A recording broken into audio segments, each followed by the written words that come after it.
तो वीडियो पर जाने से पहले हमारे चैनल के वीडियो को लाइक कीजिए और चैनल को सब्सक्राइब कीजिए और बेल के आइकन को जरूर दबा दीजिए, जिससे हमारी नोटिफिकेशन आप तक पहुंच जाए।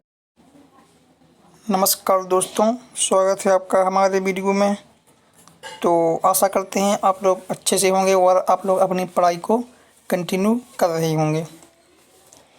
तो सबसे पहले तो आपको स्वतंत्रता दिवस की हार्दिक शुभकामनाएं, जो कि आज हो रहा है 15 अगस्त 2021। तो आप सभी विद्यार्थियों को स्वतंत्रता दिवस की बहुत बहुत शुभकामनाएं दोस्तों।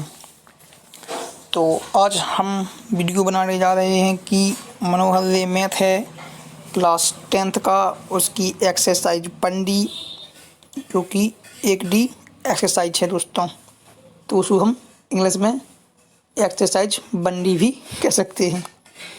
तो अगर आपने हमारे चैनल को सब्सक्राइब नहीं किया है तो चैनल को सब्सक्राइब कर लीजिए दोस्तों, और वीडियो को लाइक कर दीजिए। और अगर आपको कोई भी क्वेश्चन पूछना हो या कोई भी इंक्वायरी प्राप्त करना हो तो आप हमें नीचे कमेंट में कर सकते हैं। तो आप लोग इस वीडियो को अपने दोस्तों में भी शेयर कीजिए। और अगर आपने इसके पहले की वीडियो नहीं देखे हैं तो आप चैनल की प्लेलिस्ट पर जाकर पहले की वीडियो पहले देख लीजिए।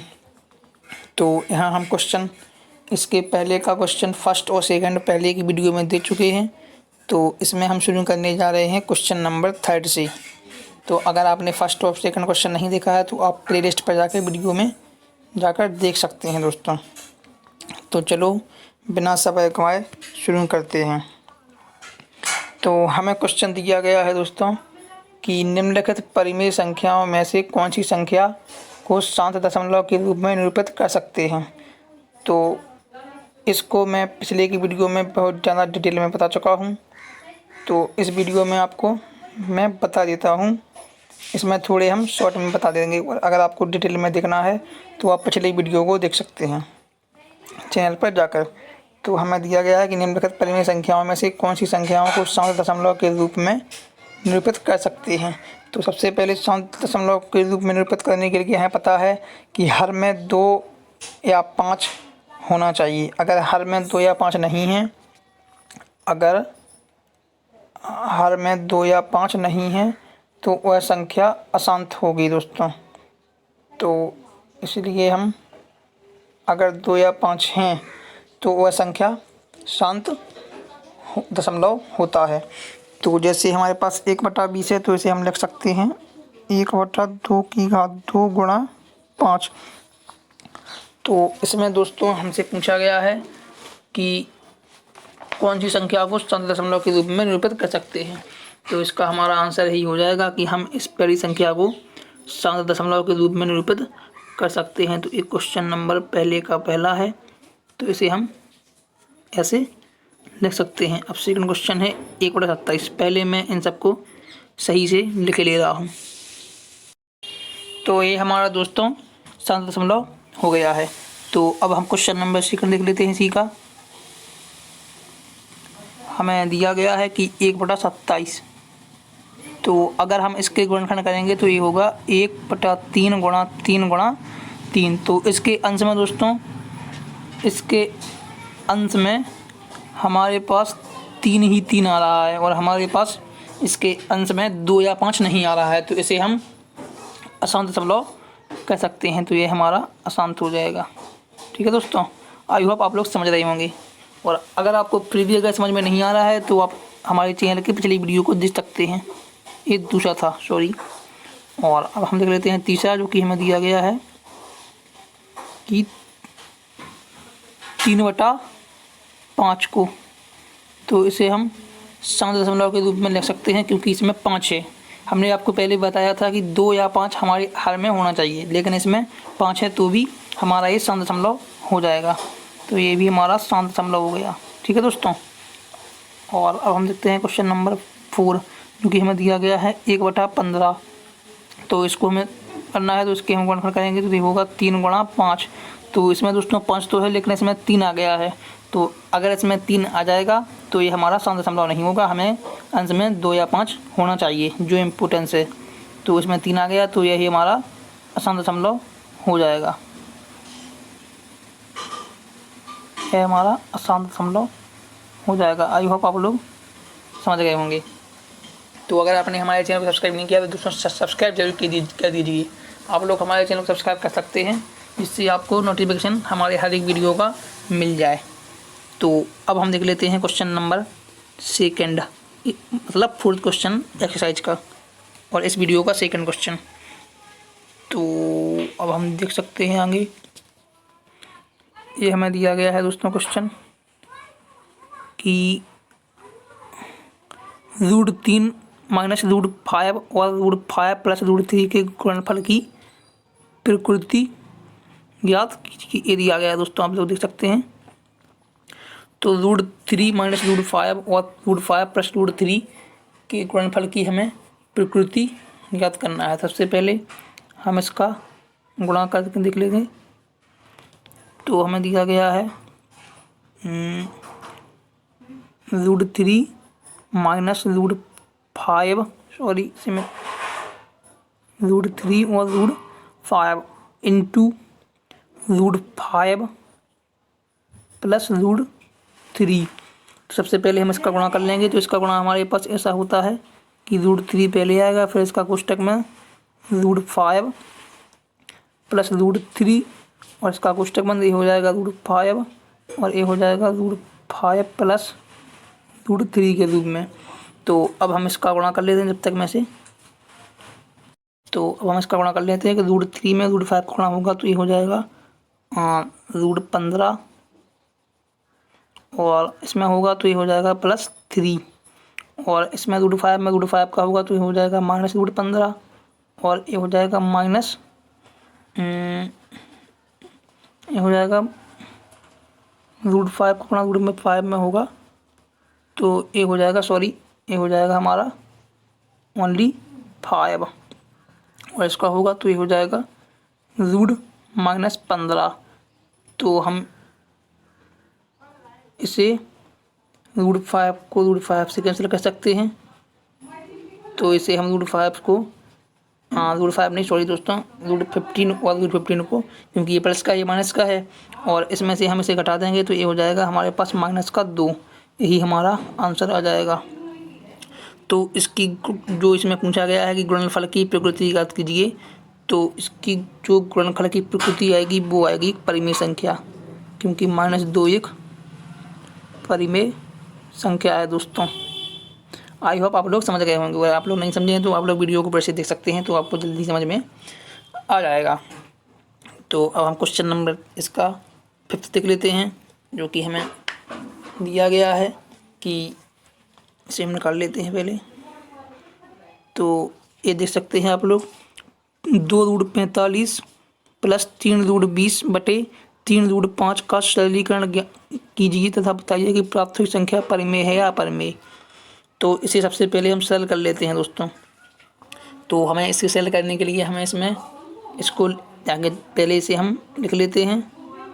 तो इसे हम लिख लेते हैं, तो इसे हम लिख लेते हैं 2√45 प्लस 3√20 दोस्तों, और इसके 3√20 और इसके नीचे 3√5। तो इसको हमें सॉल्व करना है। तो इसके हमें क्वेश्चन दिया गया कि हमें इसका सरलीकरण करना है, मतलब इसे सरल बनाना है। तो इसे हम सरल बनाने के लिए सबसे पहले 2√45 को हम लिख सकते हैं कि 2√45 को हम लिख सकते हैं 5 गुणा 9 दोस्तों। तो इसे हम लिख सकते हैं 5 गुणा 9 और +3 जाके लिखेंगे, और √20 को हम लिख सकते हैं 4 गुणा 5 दोस्तों, और ये हमारा 3√5 एच लिखेगा। और अब हम अगर इसमें दोस्तों ये देखिए आप लोग, अगर इस 9 का हम रूट निकालेंगे, मतलब वर्गमूल निकालेंगे, तो ये हमारा 3 आ जाएगा दोस्तों। तो जब ये 3 आ जाएगा तो हम इसको रूट से बाहर लिख लेंगे, तो ये हो जाएगा हमारा 2 गुणा 3 √5। उसी प्रकार +3 जाके लिख लेंगे, और जो हमारा 4 है दोस्तों, ये देखिए जो नहीं हमारा 4 है, तो इसको हम रूट से बाहर निकालेंगे तो ये हो जाएगा हमारा 3 गुणा 2 के रूप में, और ये √5 के रूप में लिखा जाएगा। और ऐसे हम एस्टेस लिख देंगे 3√5। तो अब हम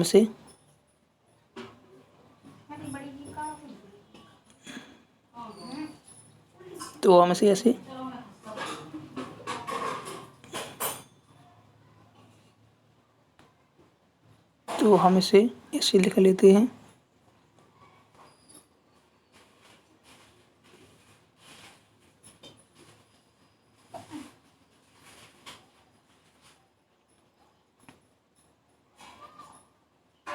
सॉरी, तो इसे हम लिख सकते हैं 6√5 प्लस 6√5, तो ये हो जाएगा अपॉन 3√5। तो इसे हम जब ऐड करेंगे तो ये हो जाएगा 12√5 अपॉन 3√5 दोस्तों। तो इसे हम छोटा कर लेते हैं। तो अब हम इसको 3 से बराबर कर देंगे जो कि आएगा 4 के बराबर। तो ये हो जाएगा, और √5 को √5 से, तो ये हमारा हो जाएगा ओनली, ये हमारा बचेगा केवल और केवल 4। तो यही हमारा इसका आंसर हो जाएगा। और जो इसमें पूछा गया है, तो ये हमारा हो जाएगा 4 आंसर, जो कि एक हमारी परिमेय संख्या है दोस्तों। तो ये हमारी एक परिमेय संख्या आ गई है। आई होप आप लोग समझ गए होंगे। तो आप लोग हमारे चैनल को सब्सक्राइब कीजिए और वीडियो को लाइक कीजिए, और आप लोग ऐसे ही वीडियो पाने के लिए हमारे चैनल को सब्सक्राइब कर लीजिए और नोटिफिकेशन बेल को भी ऑन कर दीजिए दोस्तों। तो अब हम देख लेते हैं। आई होप आप लोग समझ गए होंगे, और आप लोग तो नहीं समझे तो आप वीडियो को फिर से देख लीजिए, तो आपको पक्का समझ में आ जाएगा। तो हम अपना नेक्स्ट क्वेश्चन देख लेते हैं। हमें नेक्स्ट क्वेश्चन दिया गया है कि बताइए कि रूट में पूरा अंडर रूट 1029/147 परिमेय है या अपरिमेय। तो सबसे पहले हम 1029 के गुणनखंड कर इसे रूट से बाहर निकालने की कोशिश करेंगे। तो हम सबसे पहले से 1029 को गुणनखंड कर लेंगे। तो ये हमारा कटेगा लगभग 3 से। तो 3 त्रिका 9, 3 चौका 12, 3 त्रिका 9, और अभी 343 कटेगा। तो जब हम दोस्तों इसको अंडर रूट से बाहर निकालने की कोशिश करेंगे तो ये हमारा आ जाएगा 7√21। तो इसे हम लिख सकते हैं ऐसे कि ये हो जाएगा 7√21। तो ये रफ का कार्य है, तो मैं ऐसे ही लिख देता हूँ। तो इसे हम लिख सकते हैं 7√21/147।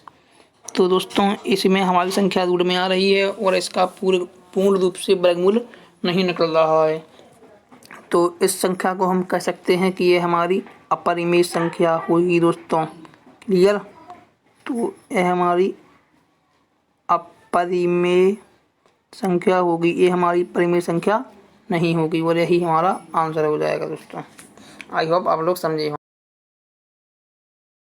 तो अब हमें नेक्स्ट क्वेश्चन दिया गया है कि 3/8 की दशमलव रूप में गणना कीजिए दोस्तों।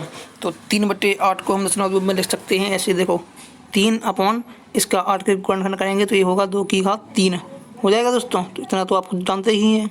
तो अब हमें इसका दशमलव रूप में गणना कीजिए, मतलब हमें इसका दशमलव निकालना है, वो भी बिना भाग दिए।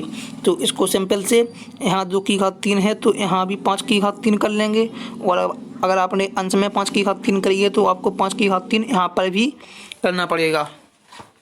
तो इससे क्या होगा कि इससे हमारी दशमलव संख्या आ जाएगी। तो इसका होगा 125, और 125 गुणा 3, तो ये हम लिख लेते हैं 3 गुणा 125 अपॉन, इससे हो जाए 2 पंचा 10, और 10 की घात हो जाएगा 3 के बराबर।